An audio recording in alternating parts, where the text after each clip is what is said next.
Good afternoon. Thank you for joining us this week for Wine Wednesday. My name is Jim Bachman. I'm the Communications Director for the Maryland Wineries Association, and I'm going to be joined by Chris from Olney Winery in just a few minutes.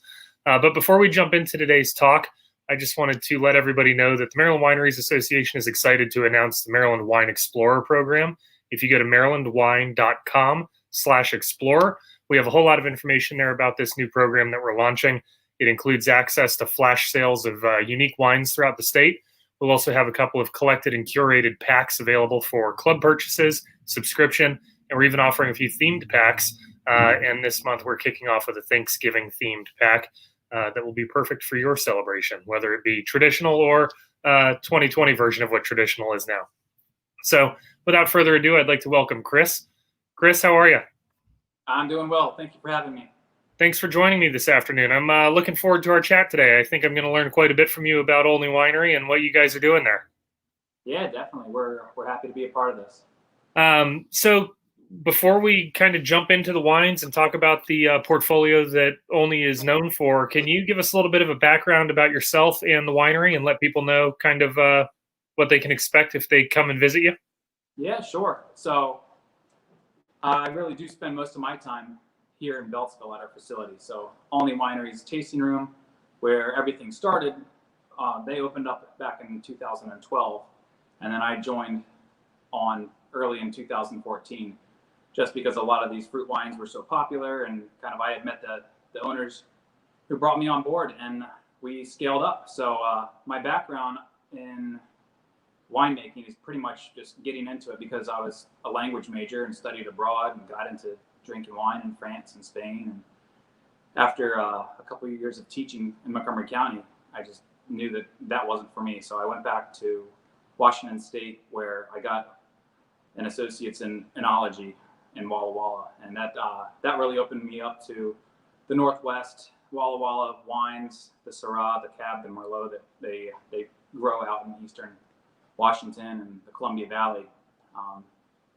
So that was a great experience for me. But then ultimately I wanted to move back home to be closer to family. And I got into distributing wines. So I worked for a major distributor, which allowed me to try just honestly, I think over 1,000 wines. And that was really key for just learning about wines from all over the world. And after a couple of years of that, I got back into production. I worked vintage in New Zealand, which introduced me to my friends who own Domaine Pierre Gaillard, where I worked in the Rhone Valley, just kind of bouncing around, working vintage to vintage. And then finally, when I came back here in 2012, I was working for a distributor again, and that's when I met Joe McCall, the owner. And we kind of just got to know each other, and within a year and a half, I was part of the team and heading up the production. So the goal from there was pretty much make more of our peach and our blackberry and our raspberry peach sangria and the wines that, are these fun fruit infused wines. So that, for me, that was my first objective, is just to scale up and help grow the brand in the state of Maryland. Every time I try to speak, somebody wants to come by like this is a drag race. I apologize for that. Some guy just drove by with the loudest exhaust ever. I like this story. It sounds like you have a really well-traveled experience. It sounds like you're bringing a lot to the plate in terms of your knowledge of what's going on around the world. Olney is obviously very well known for the fruit-infused wines, like you've mentioned. It tends to be one of the largest draws at all of the big festivals. You always see lines at the Olney tent. You have colors that are not only curious, but very attractive in your wines. So people are drawn, I think, with some sense of kind of whimsy to figure out what's going on. In your travels, have you seen similarities in other places where the wine consumer is seeking these kinds of wines, or do they tend to seek things that may be considered a little more traditional? I mean, I myself always liked traditional wines. I like the dry wines, and if they're sweet, it's German Gewürztraminer or Washington Riesling. But I have experienced, even when I was working abroad in France, it was very common to pump a couple pumps of syrup into your beer. Like we had a keg at the winery, and at the end of a long day, we would pump like lemon or orange and different syrups into our glass and then pour the beer on top of that. And I'm like, that's kind of like different. It's just a shandy. So I really didn't drink wines like this, even though the first wines that I got into drinking were Carlo Rossi and obviously sweeter, dry reds. But I mean, there's a palate for everything everywhere. But I feel like the East Coast palate is much more open to sweet wines, even though there's a lot of really great development of some locally made and locally grown dry reds and whites. For the majority of these talks, there seems to be a shift in Maryland towards a lot more of the dry styles. It seems as though Maryland was aware of a palate for the sweet wine, and when I say Maryland, I mean the winemakers in general. Going back a couple of decades, and it seems like as the wineries have developed and matured, they're all taking a little bit of risk and coming into the drier wine and the more quote unquote fine wine world, and doing it very, very well. And I think you point that out there with this take that the dry red wines can be executed here well, the drier styles can be executed here well, and I think the consumer is responding to that. So that's awesome. Maybe as we go through some of these wines, some of my curiosities can come up. I'm not very versed in fruit infused wines or the sweeter palate. I tend to stick dry even when I'm drinking beer and other beverages. So I'm looking forward to a little bit of an education from you. But right off the bat, are there any like no-nos when it comes to these fruit infused wines? Are there any flavors that you really can't find that are going to work well or explore? I mean, you can try everything in a small 1 gallon trial and then just kind of figure it out. But I don't know. I think that for me as a dry wine drinker, and knowing that this is the market that has pulled our clientele together and built our reputation, then I kind of have to think back and think what kind of candy did I like? And I mean, I had a sweet tooth as a kid, and I was always eating like the Skittles and this Now and Later, the blue Now and Later, or whatever it was the inspiration for this blue raspberry. And I was like, oh, let's do something like funky. And basically, we kind of recreated that flavor profile of the blue raspberry Now and Later and in wine form. And it really is just kind of approach it with get some good quality base wine, and then your flavors, your purees, whatever you're going to put in there, just try to keep it balanced. So I think that the acid is always, for me, a very important part. And even to the point where things are sometimes too tart for the fruit wine crowd, because we've developed a fruit wine club because of our fruit infused wines being so popular. And sometimes I'm like, oh, this is great because the acid is still there and it kind of keeps the sweetness in check. And those are the wines where I get the feedback like it wasn't sweet enough or it was too tart. So it's kind of knowing the customer's palate and then catering to it, but also having some fun with it. I'm always very impressed by the talent and skill that it takes to have your own palate and your own preference, yet you're still able to execute products that may fit a little bit outside of that or more comfortably in a palate that is not resembling your own, and do it well and make people happy about what they're drinking. So that's very cool. Yeah, it's fun and it's gratifying when you see something that goes really fast, and the feedback that I get from the tasting room is like, is there any more of that? Or can we make this again? So when you get that kind of feedback and there's that excitement generated, then it definitely comes back to me like, okay, we're on to something. Let's dial in. And that's how some of the more recent developments with our Wild Berry Blast and our Citrus Blast, they were born from everyone likes this a little bit higher alcohol Cherry Blast. Can we develop some other flavors that are a white wine and a blush? With the blue raspberry, and we'll talk about it in a few minutes at length, but you mentioned something about Now and Laters. Was that your preference? I stuck with Starburst because okay. They went so hard. I liked Now and Laters, but when it came between Starburst and Now and Laters, I definitely would go with Starburst.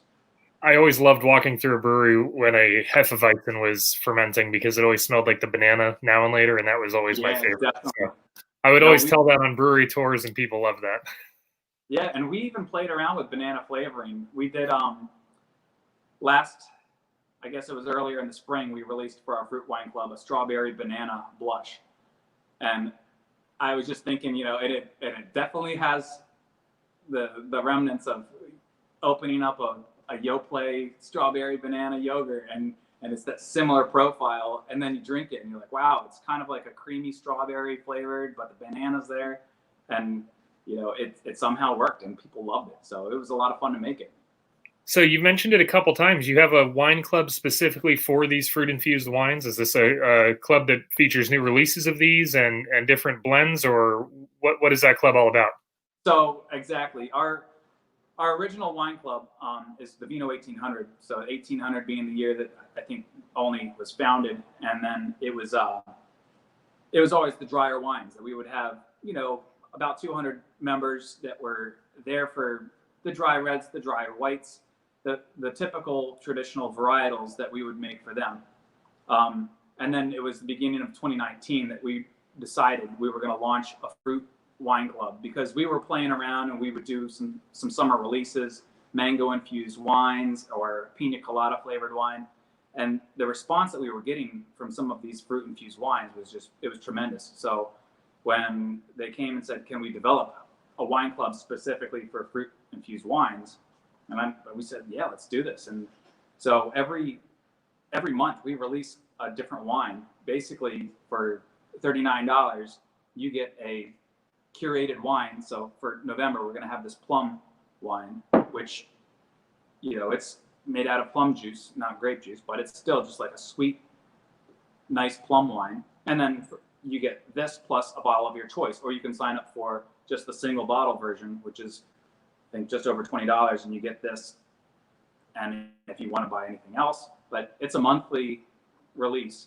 So we're making 12 specifically curated for the club wines for the dry wine club, and then also for the fruit infused wine club. So we stay busy.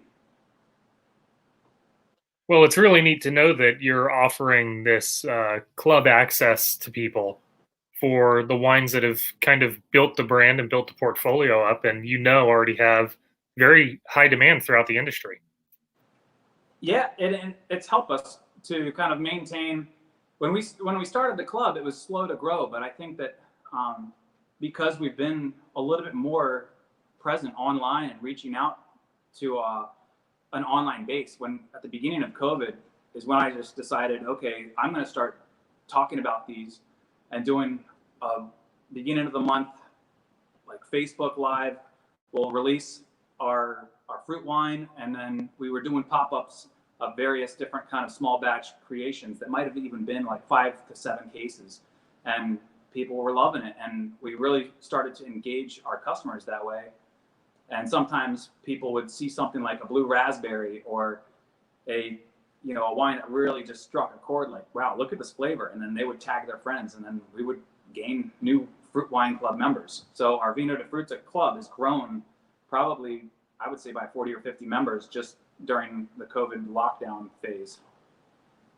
Well, it's nice because people are looking for new ways to kind of get enjoyment and experience without having to leave their house, or with the ability of staying safe. So it's nice that you're offering this on a monthly basis, because it gives people something to look forward to on a short, kind of a shortened calendar, instead of maybe a quarterly or biannual. So. Yeah, and fun. I mean, we're kind of staying ahead of it enough that we've already got most of the next 6 months are in tank or being started right now. So we'll have the supply, and we're always staying like 4, 5, 6 months ahead. And so for us, because we're always making stuff, the bulk of our wine being fruit infused, we're just turning over tanks nonstop, kind of like a brewery does. Is that plum wine you mentioned earlier, is that coming as part of the November release, or is that your October release? This will be our November release. So coming up, it's released on the 5th. If people are interested, then they could definitely call and come by and try a taste, and if they like it. And then this s'mores wine, it's kind of a fun one, that will be for December. But yeah, we've just released the honeydew was in September. I can't even remember what last month was. Just drawing a blank on September's. Because everything's been so crazy. Yeah, it is like a turnstile. We doing 12 of these, but people are loving them, and really it's great to see that we're growing our wine clubs, and we have that kind of support during these times. It's very encouraging that people are still willing to show their support to local businesses, and our industry has done a lot to garner huge support from the wine consumer here in the state. So that's great. Yeah, definitely. Um, which one of these would you like to talk about at length first? Which one of these wines is the one that's jumping out at you, and what's your plan of attack when it comes to kind of the tasting here? So tasting through these, we're gonna go dry to sweet, and I'm gonna talk about the origin first. So this one, Perfect. my left, and then we'll talk about the sagebrush. So these two dry wines, as I mentioned, I did work in the Northern Rhone, and Syrah is my favorite varietal. I really, really love the depth of the grape, how it can be very powerful, but also have these sort of raisiny, plummy, resinous aromas. So I knew that I wanted to make Syrah, and I know that even locally here in Maryland, there's some fantastic Syrahs made. I know that the first time I went out to Black Ankle, probably a decade ago, and just tried their Syrah, it was phenomenal, and I was just like, wow, that was the first eye-opening moment for me about like, okay, Maryland wines have this awesome potential. We're still sourcing our grapes for these from California. So Lodi and Central Coast are the two regions that we source from mostly. But yeah, we finally got a crusher to stemmer in 2017, and started small, got like a half ton of grapes and crushed them up and macerated in a very small batch, and then pressed them off. And that 2017 was the first year that we had fresh grape stuff, and that's why I decided to call it Origin, because it was the beginning of something new that wasn't just getting the juice, fermenting it out, flavoring it, and kind of repeat over this turnstile cycle of fruit infused wines. This is more vintage specific, and we are barrel aging them, and it was kind of speaking to some of the training that I've had, just making more of a traditional dry wine, because I know some of the dry wines that we already had to offer, they might not have really just appealed to the market that was looking to have something that was made more traditional style. So I'll go ahead and pour a little bit. This is the 2019. We released it last Friday.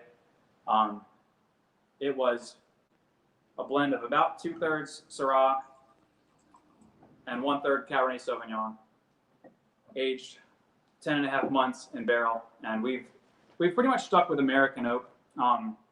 Just as we grow this barrel program, it's very small, and I just like, because that we are releasing them after just a short 8 to 10 months in barrel, and then a few months in the bottle. I like that kind of toasty vanilla aspect that these American oak barrels are bringing, and we are going to get some more French barrels for next vintage, kind of rotate and mix and find the happy medium.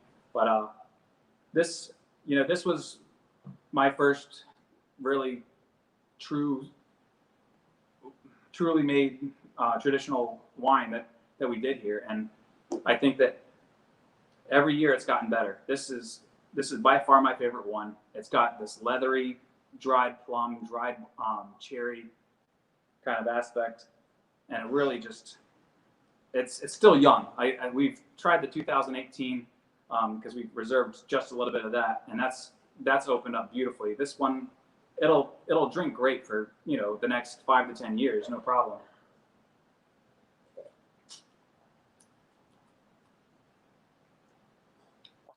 It must be nice to have the ability to bring these ideas that you have from your background and your preference to the forefront with a project like this. For people who may not be totally versed with kind of how different cooperage and barrels impact wine, can you kind of talk about what the American oak is bringing, what it's bringing to the party, and what you might be looking for in a French oak barrel that you're talking about blending with in the future? Well, I think that the vanillin that you would find in the oak is a little bit more upfront, and some people choose the French oak because the grain might be a little tighter, and that sort of vanilla and toastiness. And the toast just kind of depends on how the toast is from the cooper. I'm sorry, my battery is running low, and I'm going to come around and plug this in. I thought it was plugged in. Oh.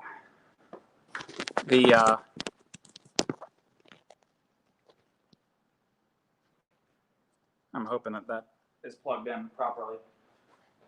Yeah, the American Oak, I think, just has a little bit more of a heavy vanilla profile. And I know that releasing these a little bit younger, I'd like to open up with that. Also, when you're buying barrels, it's half the cost. So that was kind of a slow getting into pressing these things. I wanted to not just jump the gun and get a super expensive barrel when we only had a small program going. So that was one of the factors too.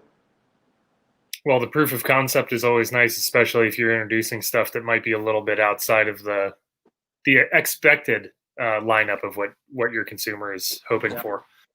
So how is that the Origin performing in terms of customer feedback? Are people attracted to it? Are they finding it to be a wine that they want to come back and buy again?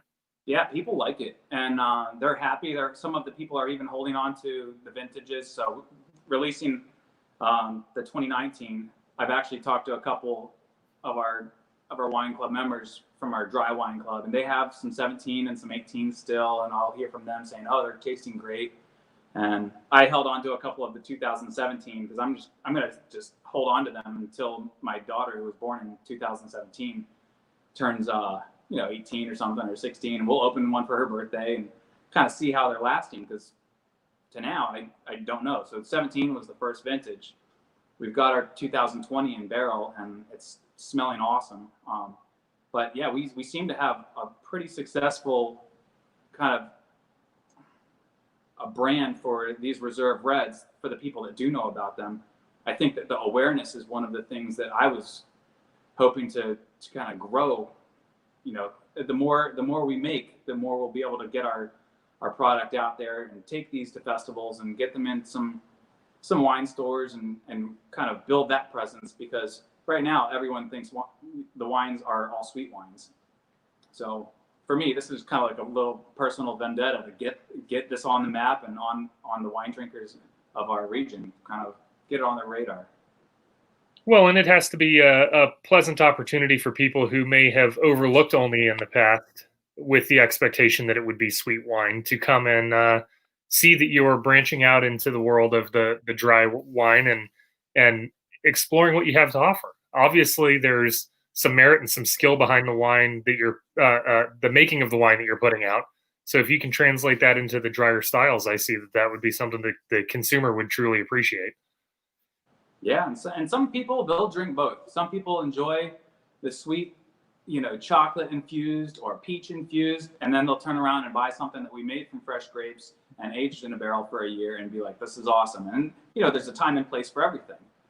I like, if I drink some of these sweeter wines, a lot of times I'll mix in like gin or vodka and some prosecco and make cocktails and stuff like that, because they're fun colors, they're fun flavors, and you don't have to use a mixer. So they really are kind of easily adapted to be used for mixing and making cocktails too. Well, now you're getting a little ahead of it, man. We've got Halloween coming up. I was going to ask you for the big surprises near the end. All the treats, no tricks. All the treats. Well, I don't know. We're really excited about some of the stuff that we've got coming up for next year's wine club.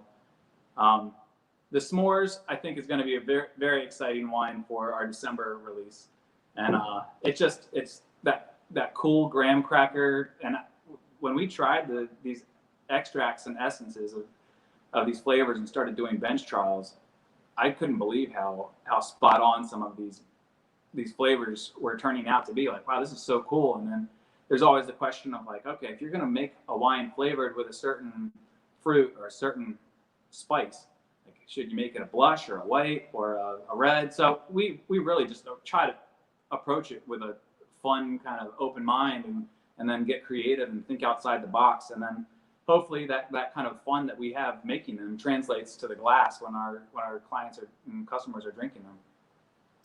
I think from the colors that I'm seeing there that fun translates very well.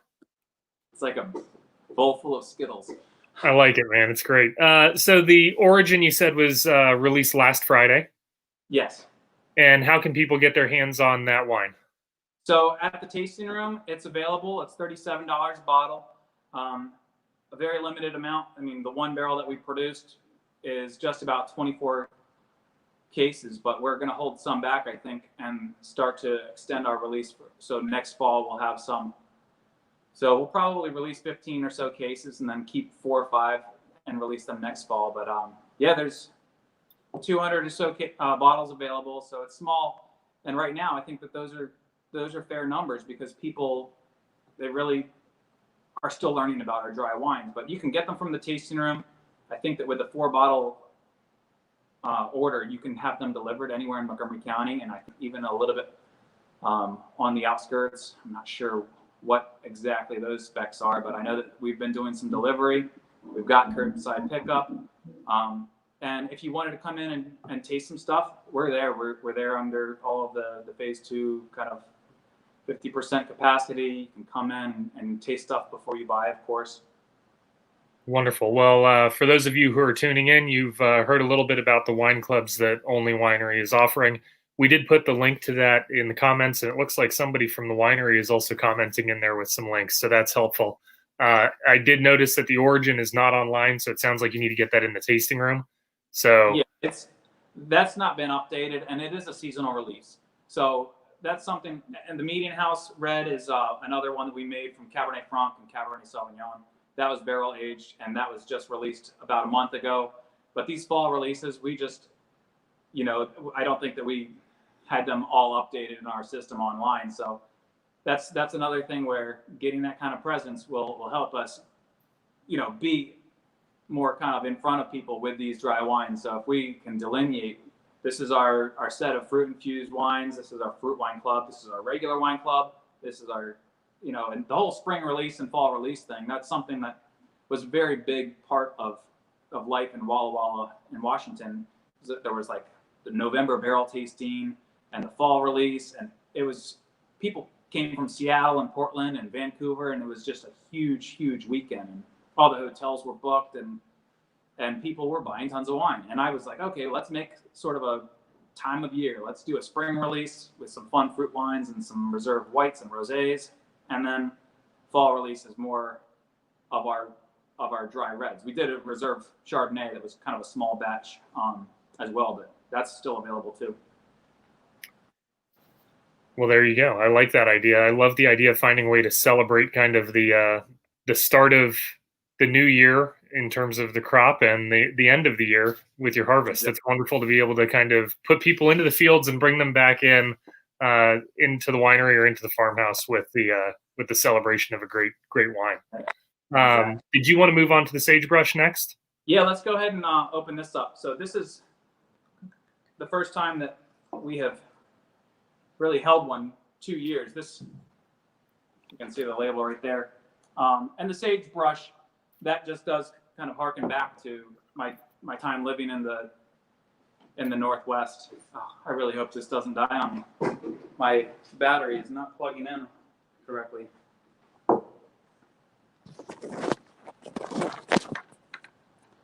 I'm sorry about this technical difficulty, but it's not really staying plugged in. So I'll zip through these. The sagebrush is 55% Merlot from the Yakima Valley, and 45% Malbec from Walla Walla. And it's big, it's dense, about 14.5% alcohol. It's got the smell of this like brambly blackberry, black fruit, and it was aged just under a year in these American barrels, and then aged in bottle for another year. So it really does have this sort of finesse, but it's very powerful. It's got this really dense black fruit. The tannins are spicy and strong. And then it just has this lingering kind of spicy black fruit note. And you said both of the grape varietals for that wine came from the Northwest? Yes. So from Columbia Valley, within the Columbia Valley, one was closer to Yakima and one is closer to Walla Walla, or within the Walla Walla region. Got it. I suppose that's helpful with the 2018 vintage specifically. Maryland grape growers had a heck of a year in 2018, Yeah, and we know that vintage didn't turn out quite as well for everyone as we had hoped. Yeah, and that's one of the things that kind of is a positive of working with this juice. When we get juice on a consistent basis that can be preserved to some degree and then just rotate through and ferment it and flavor it, then we know that we're not at the mercy of Mother Nature. So there's sort of like an insurance in that approach. But even I would love to be working with more Maryland fruit, and that's going to be a short-term goal for sure. To try to get partnered up with some vineyards around here and start making some Maryland grown stuff. That really is on my agenda. Well, that's wonderful. I know that the health and quality of grapes in the state has continued to get better every year, and there's a lot of focus on ensuring that the grapes that are grown here are, high class and capable of presenting world-class wines. And I think that we're learning that a lot of wineries are having success. So it would be, I'm waiting anxiously for when Olney is producing more with Maryland grapes. That would be wonderful to hear about. Yeah, it'll be a lot of fun. Is that sagebrush currently available in the winery, in the tasting room? It will be available in our tasting room on Friday. So normally we have a fall release that's kind of like Veterans Day weekend, and the winemakers go over to the tasting room and people would come in and taste all of the fall release wines. And we kind of just took what we did for our spring release, which was I would get on to Facebook Live and talk about the current release, and we would stagger them, sometimes two together, or sometimes like this Friday, for example, I'll get on Facebook and I'll talk to everyone about the release of this, which is going to be coming out on just for our wine club members, and I'll give the tasting notes and speak to that. And then this is going to be the fourth wine that we released for our fall release. There are two more coming up after this. So my Fridays at noon kind of Facebook Live, I have kind of got into a rhythm for our spring release, and then for some of the pop-up wines that we were doing throughout the summer.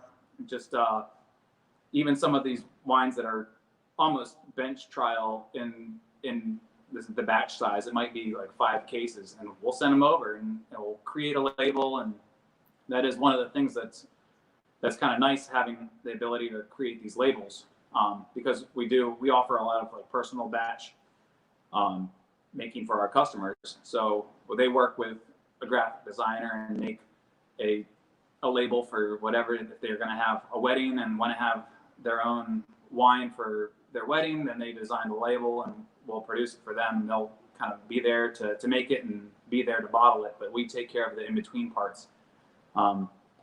So that having the ability to just like create a label for a 50 bottle batch, that's great, and helps us to kind of keep things fresh and pop out new wines all the time. Gotta love that. Yeah. So I guess we've rounded out those 2 wines. Do you want to move on to some of the fruit wines now?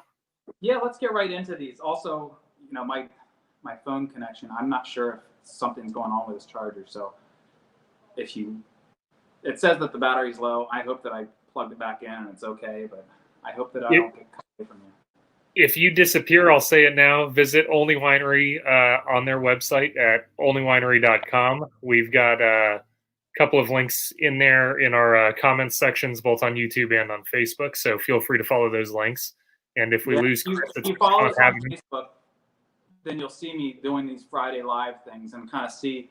I always talk about what's coming up in our wine clubs, and what is coming up in the future releases. And I'll sometimes take the camera and show people the bottling line, or the barrels and the tanks and whatnot. But I'll get right into these fruit wines, and if you don't mind, I'll just kind of spiel on what they are and what they're all about. Go for it, please do. Okay, so we developed the Cherry Blast, which is, it used to be called the Cherry Bomb, but it's really just an amped up version of our black cherry flavored wine. And we did it just because I was thinking, okay, well, what if we just chaptalize add a lot of sugar and make it higher alcohol. So originally we were just like, oh, how high can we get this? And we were getting some of them out consistently around 15%, but adding more sugar, it kind of would add time to the fermentation. And because the wines were so successful, we were like, okay, let's find this happy place and make it a 14%, which, for other reasons, for labels approval and stuff, that's kind of like the happy line. So that was a very successful wine. It helped grow the business. And then I just recently developed, at the beginning of this year, a citrus blast and a wild berry blast. So the citrus blast is a white wine, kind of drinks like a hard lemonade / margarita. And this wild berry, I tell people that it tastes like a Capri Sun, because that's what most reminds me of. If you don't know those squeeze boxes they're not a box, they're like a floppy bag that you stick the straw into.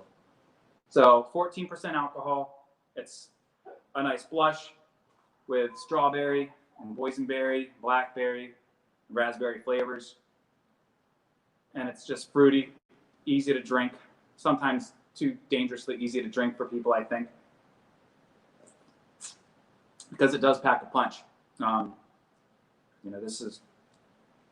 It has all of the kind of tart elements that I like to balance out the sweetness, but it's still refreshingly sweet.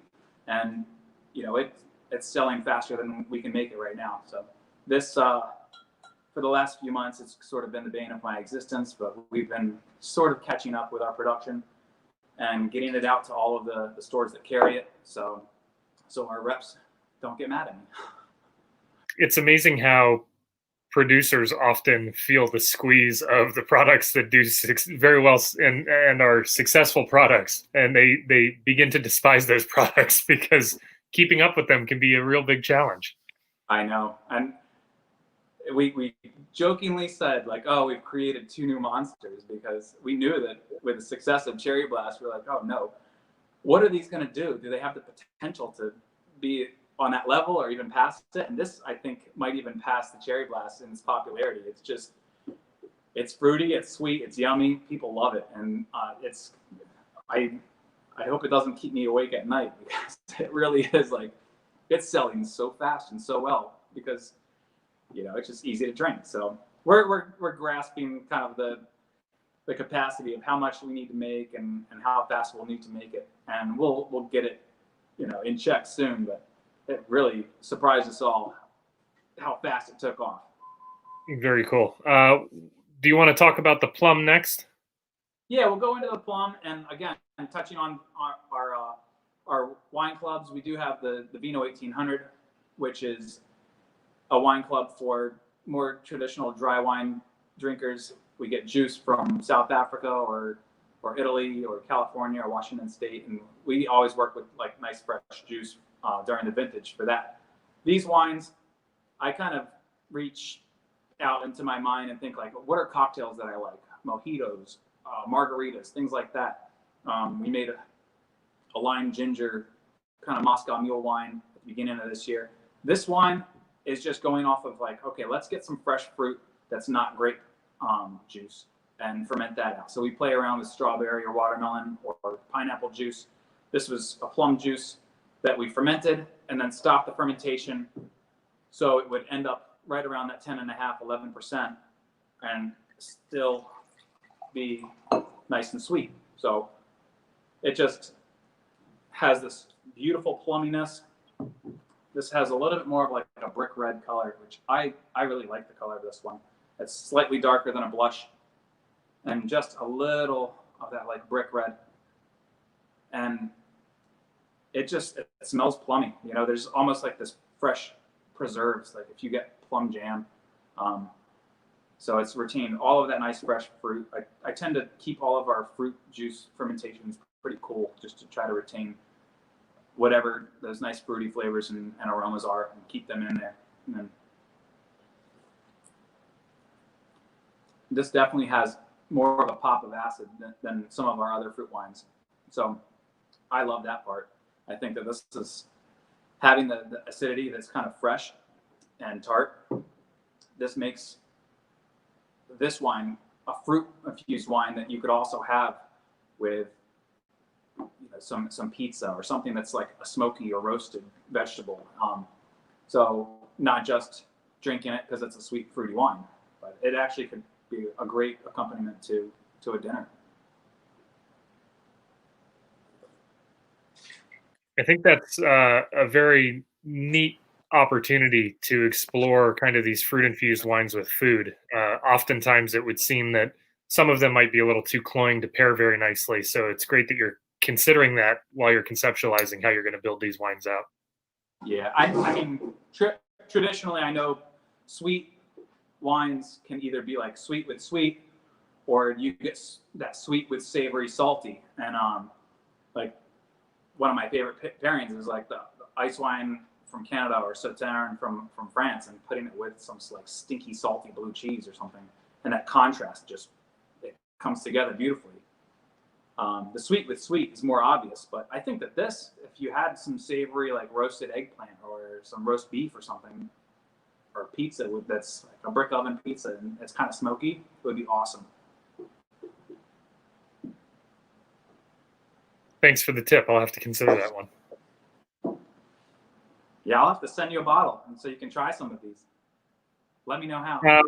Which would you like to cover next? Do you want to talk about the s'mores, as that's going to be your wine club entry for December, or do you want to go to the blue raspberry? We'll do the s'mores, and then we'll finish with the blue raspberry, because even though this was an exclusive to our fruit wine club, I will tell you we're gonna make a batch of this that will be released for the public to try out. It was too fun to make. It's just to not make it again. So we'll probably have that coming out available later in 2021. It was just too much fun to make. So we'll talk about the s'mores right now, and then we'll get into the next one. And this is why everybody should tune into these Wednesday conversations, because you get little drops like that let you know that you just need to have a little bit of eager anticipation, and the things that you want to happen will happen.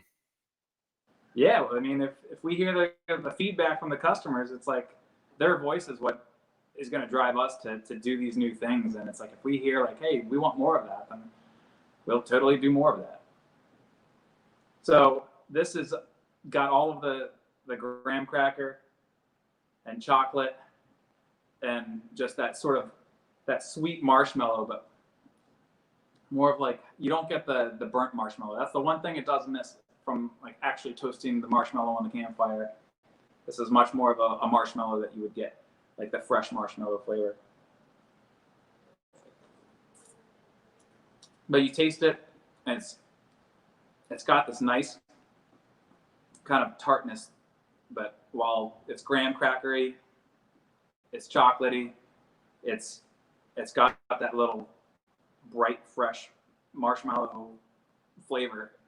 It's still just, for me, this is one of those wines it's not like a super cloyingly sweet. We still had enough acid in there to kind of make it refreshing and kind of leave your palate salivating a little bit, because that acid just makes you want another sip or a bite of something that's savory or sweet, you know? Maybe a s'more. Yeah, this would be great pair of s'mores out by a campfire. That's what I'm thinking. Like, you're describing that aroma, and I'm thinking, man, just sitting outside on a cool evening, that would be a lovely wine to have handy. Yeah, that's why I wanted to do it later in the year. So that's what we did for this month's Vino de Fruta release was a caramel apple. So we do have an apple. We do have an infused white wine, and we just kind of tweaked it, and we used a little bit more of a tart apple profile than our regular green apple that we do for the regular wine as part of our varietals. And that made it more tart, but then we add a little extra sugar because it's a little extra tart, and then add that caramel in, and that was our October release. So we try to have fun with it, you know, just different flavors, and it keeps us creative. You and I were talking a little bit before we went live, and I let you know that I do the Fermented Friday talks with the Brewers Association of Maryland. And a lot of our state's breweries and the craft beer industry has seen a lot of interest in beers that have very similar flavor components and additions to what you're talking about with this lineup of wines. And I'm wondering how long it's going to take before we see some collaborative movement between wineries who are focused on these kinds of fruit infused and you know, a s'mores wine. Not everybody's doing that, but there are people out there that are making s'mores beers. I'm wondering when you guys are going to start collecting your heads and putting out some unique I mean, collaborations. It would totally work for a stout. I know I live close to Silver Spring, and I know that Denizens and Silver Branch both do like Mexican hot chocolate stouts. I think that Silver Branch just had a vanilla latte version of their Chronicle, and these you can have fun. It doesn't have to be like, all right, this is a type of like lager or half a bison or whatever. People are playing with grapefruit peel and they're playing with different purees.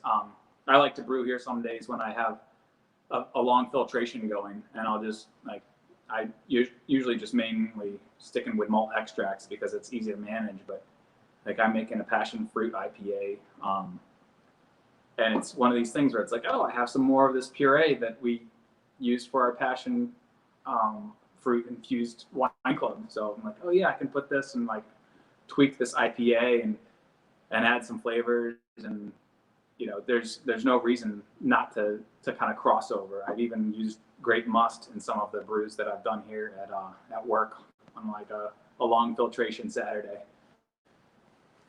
It's great that the idea to expand is there and alive. That's really cool. So tell me all about this blue raspberry guy. The color is definitely one of the most intriguing things I've seen in a very long time. Yeah, I mean, it really is an eye catcher, and I'll just bring it right up close so you can see. This is the color of Smurfs almost. So the blue raspberry is just something that we were working with, knowing like I wanted to make a blue wine, and just kind of I'll do a nice pour so you can see this color. And we wanted to release it, so it became our July wine club release. So we could have this red, white, and blue flight. We could go there, and we had a rosé of Grenache for our wine club, and that was like this beautiful light red. And then we had another dry white from right before. So I think we put it on our Facebook page a while back, but we actually, before all these bottles were labeled, we created this American flag kind of pattern with all of these blue bottles that were in the upper left of the rectangle, and then the stripes we just created with the rosé, and it was an Italian Suave, I think, that we used for our white stripes, and it just has this awesome color. Sometimes people will make green beer and green wine, for St. Patty's. You got to keep up with that.